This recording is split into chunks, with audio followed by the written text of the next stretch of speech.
Ok, buenas tardes con todos. El día de hoy voy a exponer sobre nuevos conocimientos sobre la fisiopatología cerebrovascular e hipertensión. Este artículo es un artículo de revisión que fue publicado el año pasado, en marzo de 2022, en la revista Stroke de la Asociación Americana de Cardiología. Bueno, como ya mencioné, es un artículo de revisión, así que vamos a comenzar. La hipertensión es el factor de riesgo con mayor incidencia mundial de riesgo de muerte y el segundo factor de riesgo más alto para riesgo de morbilidad. En el 2000 se vio que la cuarta parte de la población mundial tenía hipertensión y se estima que para el 2025 aumentará a 29% de la población, afectando a casi más de 1.56 mil millones de personas. Entonces, es importante controlar bien la hipertensión cuando uno lo tiene. Una presión arterial sistólica media, más de 115 milímetros de mercurio, indica que puede dar de 50 al 60% de riesgo para accidentes cerebrovascular isquémico y para el hemorrágico hasta un 70%. El tratamiento hipertensivo reduce la presión arterial sistólica media, reduciendo significativamente estos eventos vasculares que se presentan en la mayoría de las personas, ¿no? Más, sobre todo en los adultos mayores. Y se dice que incrementando tan solo 20 milímetros de mercurio esta presión arterial sistólica duplica el riesgo de tener un accidente cerebrovascular entre los pacientes de 40 y 69 años. Es asimismo que una disminución de 5 a 6 milímetros de mercurio de la presión diastólica reduce de 33 a 50% el riesgo de presentar un accidente cerebrovascular y un 4 a 22% de presentar una enfermedad cerebrovascular aguda. La hipertensión se asocia con todas las etiologías de accidente cerebrovascular isquémico, pero más todavía con la hemorrágica intracerebral. La principal manifestación de la enfermedad cerebrovascular crónica es la enfermedad de vasos pequeños. Hay cambios patológicos como la lipohialinosis de vasos o la necrosis fibrinoide que se pueden ver. La relación de esta enfermedad de pequeños vasos cerebrales con la hipertensión son responsables de casi 30% de los accidentes cerebrovasculares isquémicos y responsables del 80% de los casos hemorrágicos intracerebrales. Incluso también se data que es causa del 45% de las demencias que presentan los pacientes post estos accidentes cerebrovasculares, así como la depresión refractaria de inicio tardío y un deterioro funcional global en las edades más avanzadas. La enfermedad de vasos pequeños en imágenes cerebrales se puede ver en realidad en más del 50% en los adultos mayores sin 65 años, y estas enfermedades se ven en realidad en todos los adultos mayores de 80 años. No hay tratamiento que disminuya esta progresión, porque es una progresión fisiológica del envejecimiento. Entonces, el abordaje de la fisiología de la hipertensión. Es importante mencionar que las investigaciones sobre la prevención primaria de la hipertensión siempre no se enfoca mucho en la parte de los accidentes cerebrovasculares. Solo se limitan en algunos fenotipos, ¿no? Y sobre todo los ensayos clínicos grandes lo hacen. Y pasa lo mismo a la inversa. Los estudios que investigan los accidentes cerebrovasculares no enfocan tanto en la fisiología de la hipertensión, ¿no? Y su efecto sobre la circulación cerebral. Es por eso que este artículo lo aborda un poco, ¿no? Entonces, ¿cómo es la evolución de la presión arterial a lo largo de la vida? En todas las edades, la presión arterial media elevada se asocia con un mayor riesgo del accidente cerebrovascular, a pesar que las estrategias preventivas han reducido la incidencia de estos accidentes en los adultos mayores. Como ya lo mencioné, el envejecimiento conlleva un aumento marcado de la prevalencia de los accidentes cerebrovasculares y un deterioro cognitivo vascular. Es importante mencionar que una presión arterial sistólica aumenta linealmente con la edad. Se dice que a partir de 55 años. Y concomitantemente la presión arterial diastólica comienza a caer. Entonces, en los adultos mayores se ven más frecuentemente las hipertensión sistólicas aisladas, reflejando un aumento de la rigidez aórtica y los efectos cerebrovasculares de la hipertensión de larga data.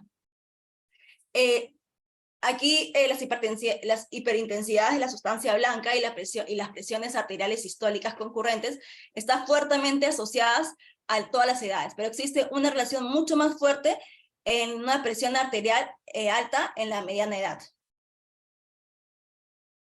Los determinantes en la etapa temprana de la hipertensión arterial y la patología cerebrovascular mencionan que en realidad el factor de riesgo en una etapa temprana de la vida de un ser humano, para que tú llegues a la vejez y realices una enfermedad cerebrovascular, es haber nacido con bajo peso al nacer y la mamá haber tenido preeclampsia, ¿no?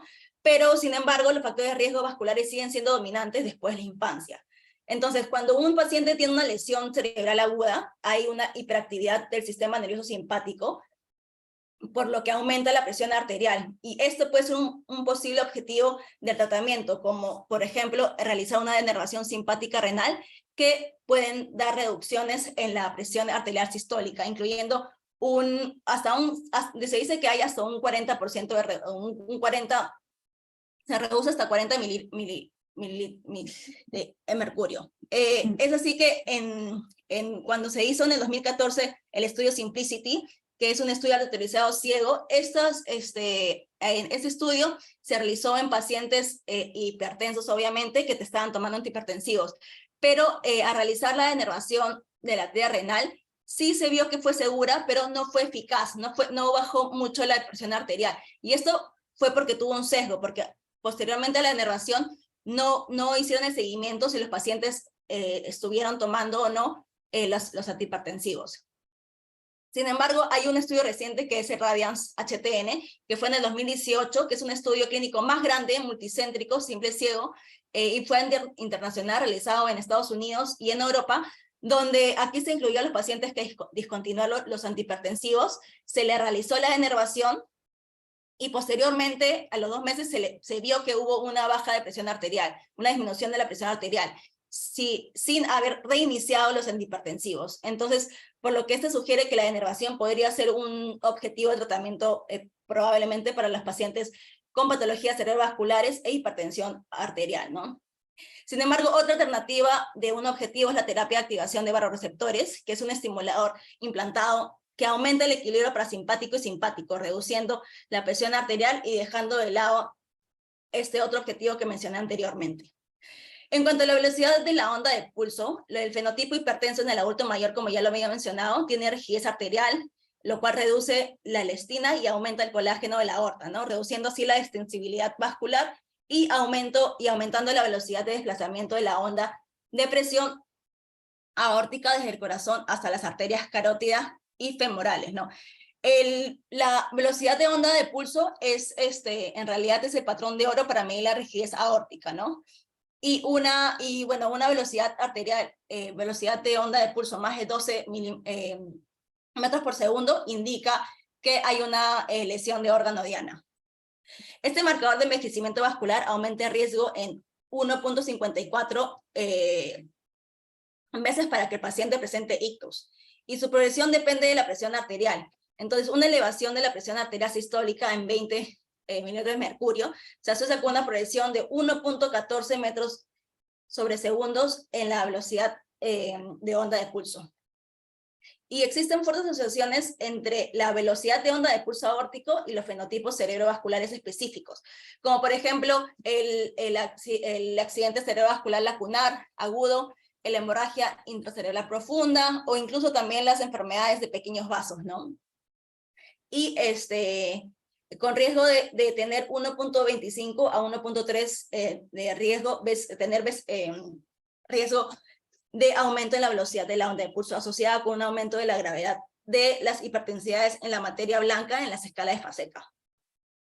En cuanto a la variabilidad de la presión arterial, cuanto mayor sea la variabilidad de la presión arterial, mayor es el ajuste y más fuerte es la relación estimada entre la presión arterial media y el riesgo posterior.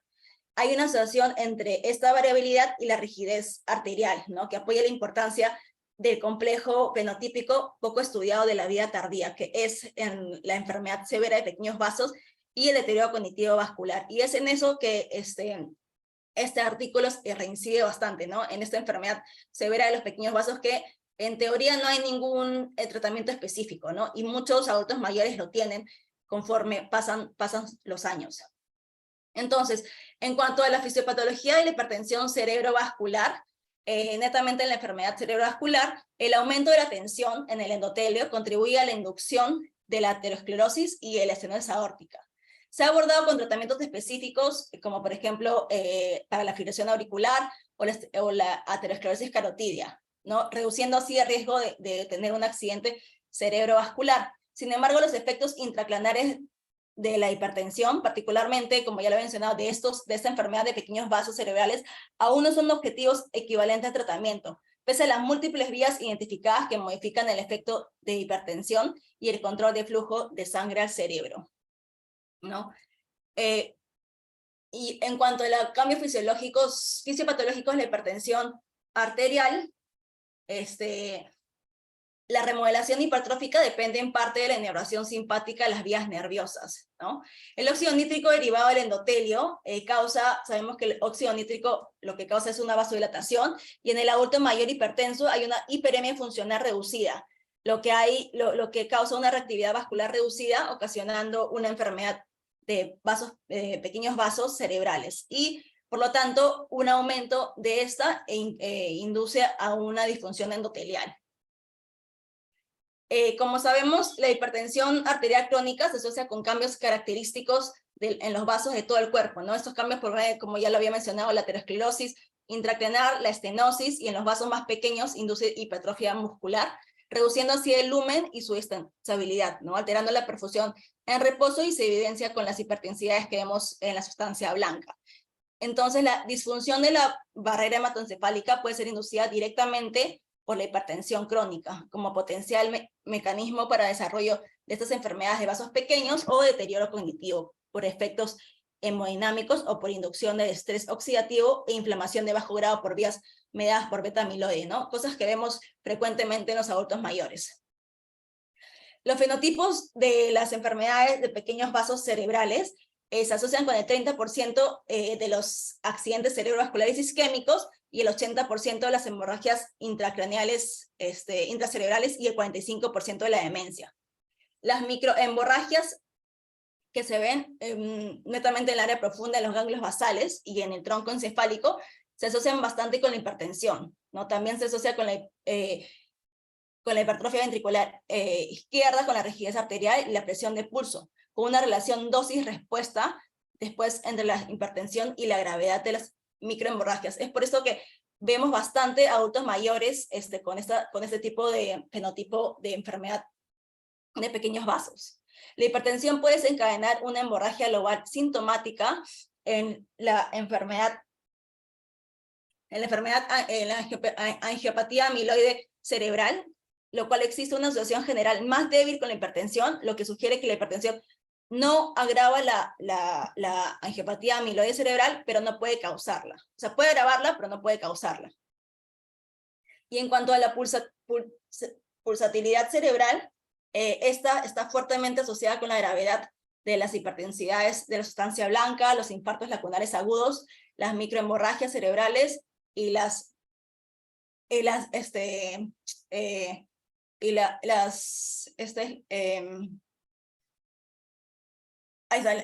vasodilatadas dilatadas, ¿no? Aumentan con la edad y está estrechamente relacionada con la rigidez aórtica y la pulsatilidad aórtica también.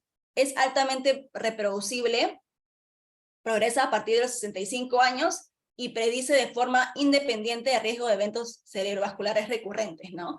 Es importante recalcar que los vasos cerebrales modifican la presión arterial para mantener la perfusión del cerebro a lo largo del ciclo cardíaco, ¿no? Y esto también se modifica de latido a latido y en la respuesta a estímulos endógenos y exógenos. Es por eso que esto ayuda bastante cuando se mide.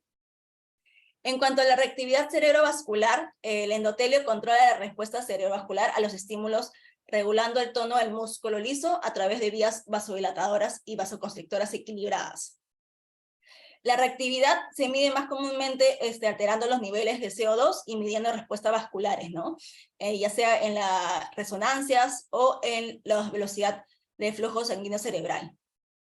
Esta reactividad se asocia con la gravedad de las hiperintensidades de la materia blanca, las dilatadas y las microhemorragias, y progresa en paralelo con la progresión de la enfermedad de pequeños vasos.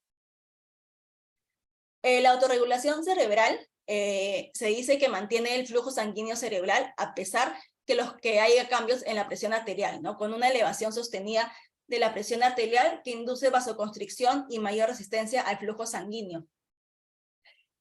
Con los avances técnicos para medir la presión arterial y el flujo sanguíneo cerebral, latido a latido, dinámica refleja una rápida adaptación a los cambios de la presión arterial. Entonces, a pesar que haya autorregulación cerebral, la evidencia de su papel es la causa del accidente cerebrovascular es limitada, ¿no? Del mismo modo que existe evidencia limitada de los efectos de la hipertensión crónica y su relevancia para el desarrollo de las patologías cerebrovasculares.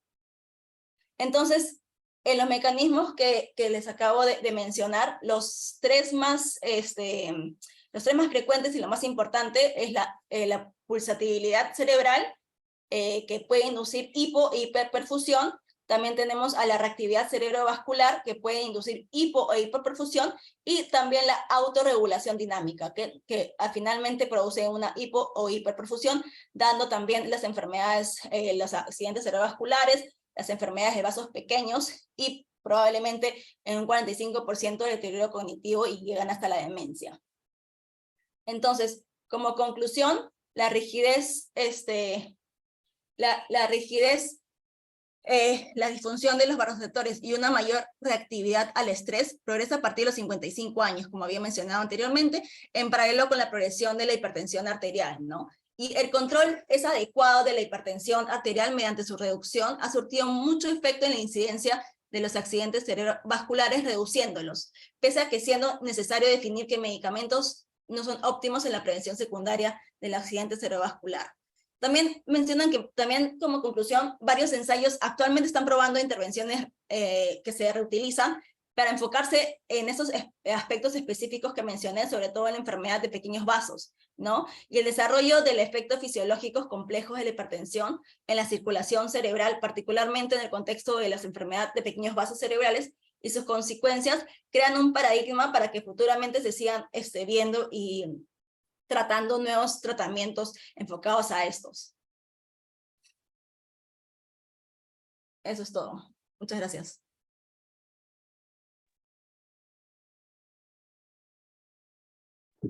Muchas gracias, doctora, por la exposición. No sé si tengamos alguna duda, alguna pregunta. Que podamos levantar la manito para que sea de forma ordenada.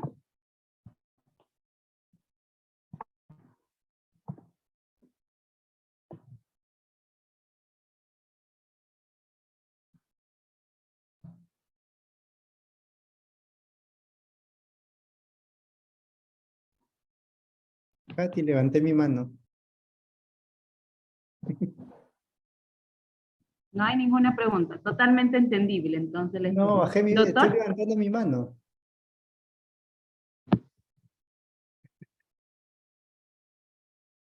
Ya, doctor, por favor indíquenos cuál sería su pregunta. Gracias, Katy. No, gracias a Camila por la revisión sobre la hipertensión arterial y sus complicaciones que van a tener en las arterias cerebrales para producir algún cambio crónico relacionado a infuria vascular cerebral que va a generar o hemorragias cerebrales, que lo ha dejado muy claro que es el efecto más deleterio y más frecuente de las enfermedades arteriales. Pero también para nosotros el deterioro cognitivo vascular es muy importante, ¿no? Entonces, como lo ha dejado claro ella, lo más importante es de controlar la presión arterial, es disminuir la enfermedad que le llamamos enfermedad de pequeños vasos, ¿no? Es decir, los vasos sanguíneos pequeños que producen infartos lacunares pequeños que van a constituir una enfermedad que se llama trastorno cognitivo vascular o en el futuro demencia vascular. Así es que eso tiene que quedar muy claro. Además, en las demencias no existen demencias puras, o sea, si ustedes dicen esto es enfermedad de Alzheimer, ténganlo muy por seguro que además tiene lesiones vasculares, por lo tanto va a ser una demencia mixta, casi siempre. Los casos químicamente puros o fisiológicamente puros de enfermedad de Alzheimer son muy bajos. Así que siempre vamos a tener los factores vasculares en todo tipo de demencia, en el Alzheimer, en la frontotemporal, en la LEGO, en la sociedad de enfermedad de Parkinson. En todos los tipos de demencia vamos a tener el componente vascular. De hecho, hay teorías de que propugnan a que la enfermedad de Alzheimer es un tipo de enfermedad vascular, ¿no?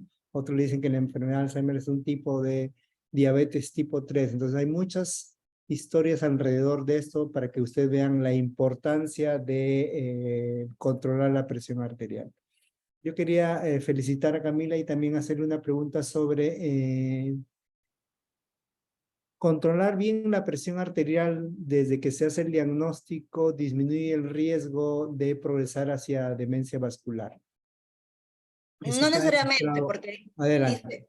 no necesariamente porque dice que hasta el 45% llegan a ser deterioro cognitivo y demencia, ¿no? Pero es importante recalcar que a medida que un adulto mayor, bueno, a medida que un adulto va aumentando en edad, se crea lo que son las presiones arteriales sistólicas, ¿no? Aisladas por la rigidez arterial.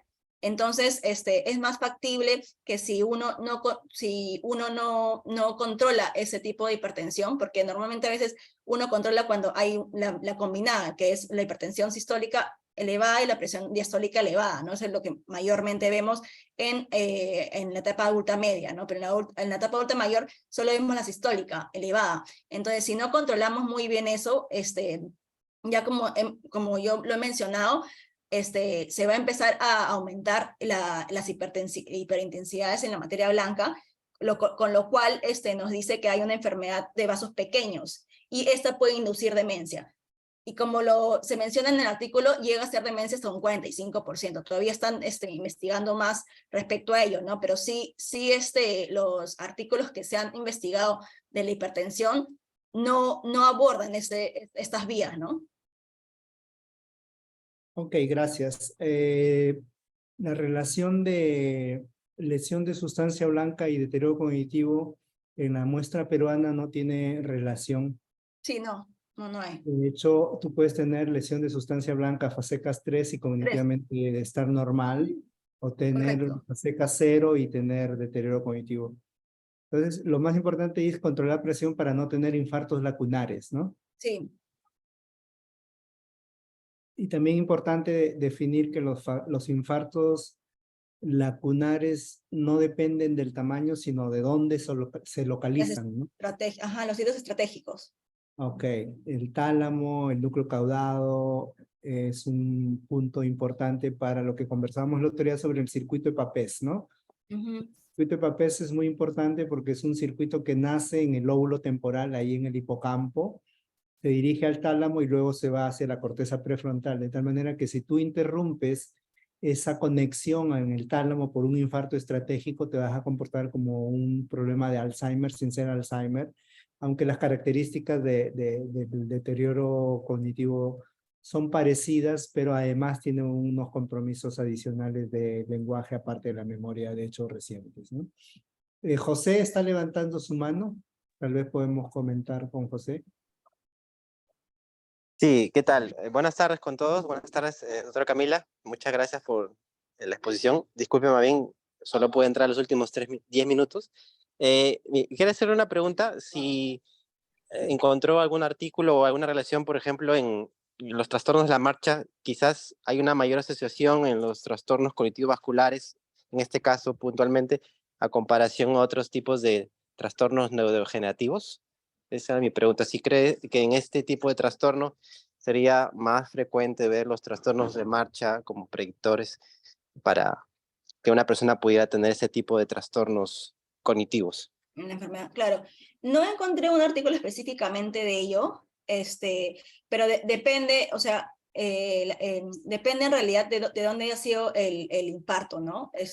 Pero en lo que específicamente habla de las enfermedades de pequeños vasos, no encontré que tengan trastorno en la marcha en los pacientes.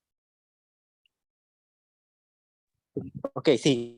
Muchas gracias, Camila. Sí.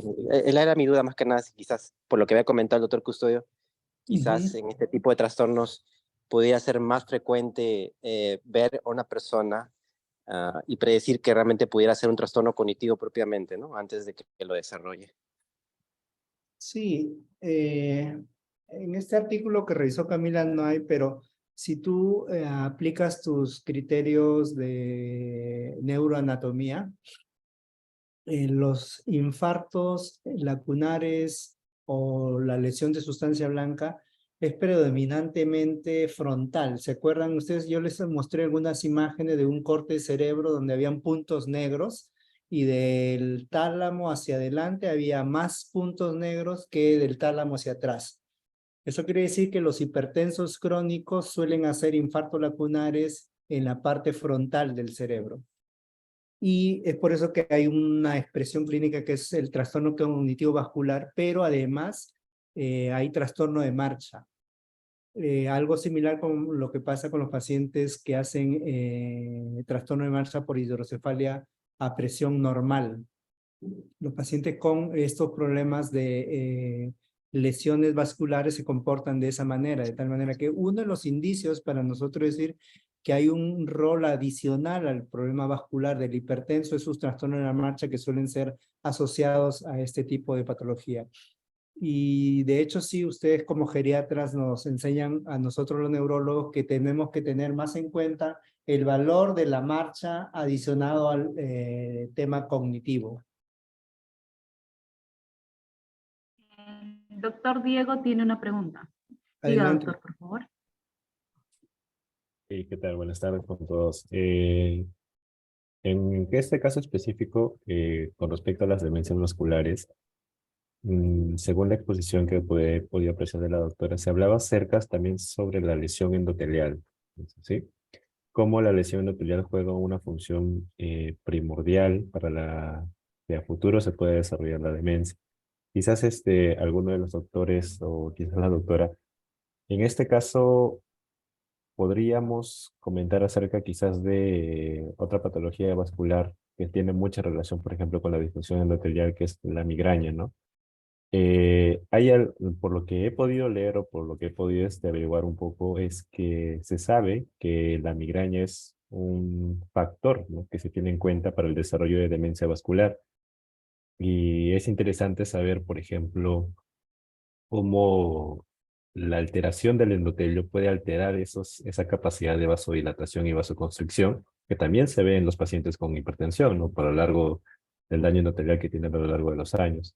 Quizás alguno de ustedes, doctores, podría comentarnos algo que quizás con respecto a ese tema. Gracias. Gracias, Diego.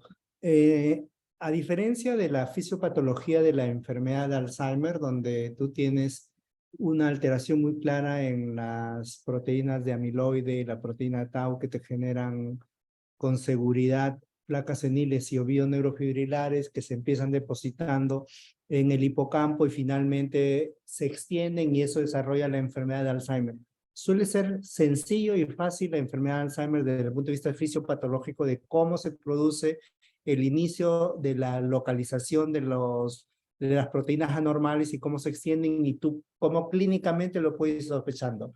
Si la proteína amiloide y la placa senil se empieza a depositar en el hipocampo, tú lo puedes sospechar teniendo un problema en la memoria de hecho reciente, es decir, no recuerda lo que comió en el desayuno de la mañana o los hechos de ayer o del fin de semana pasado.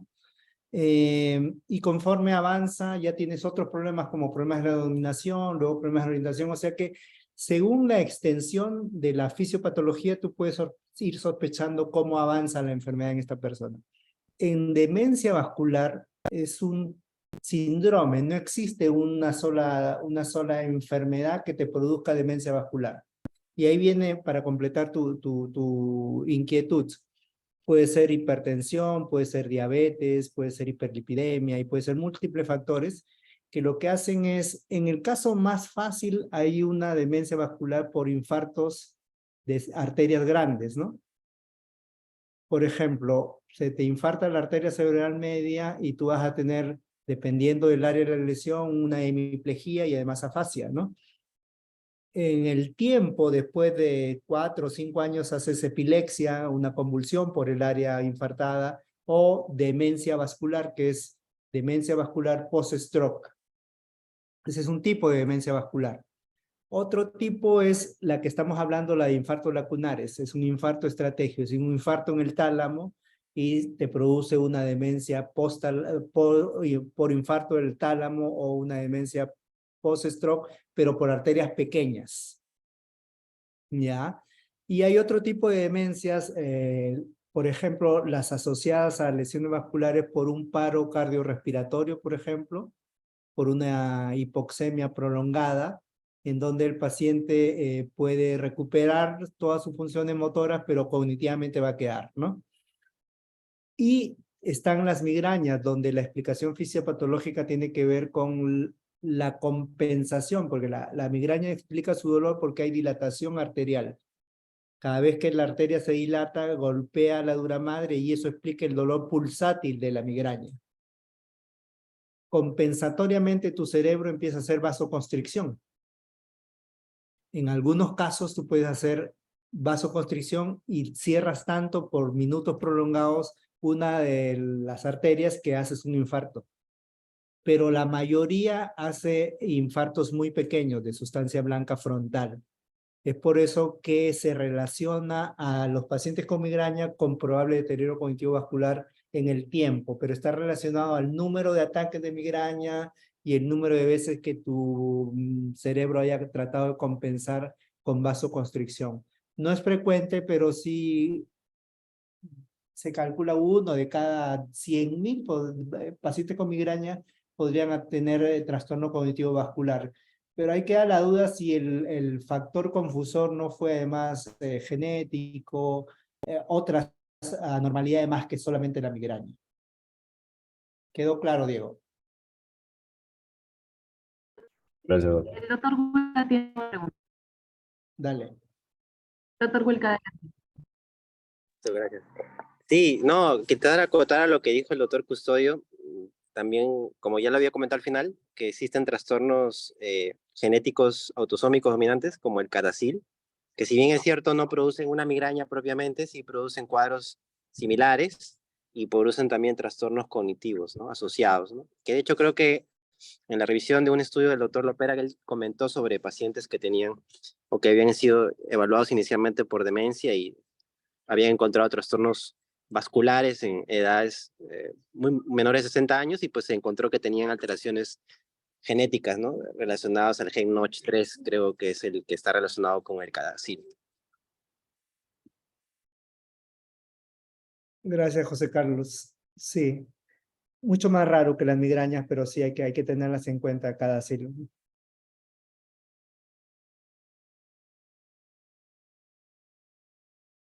¿Alguna inquietud? ¿Alguna pregunta bien, adicional? muchas gracias, doctor.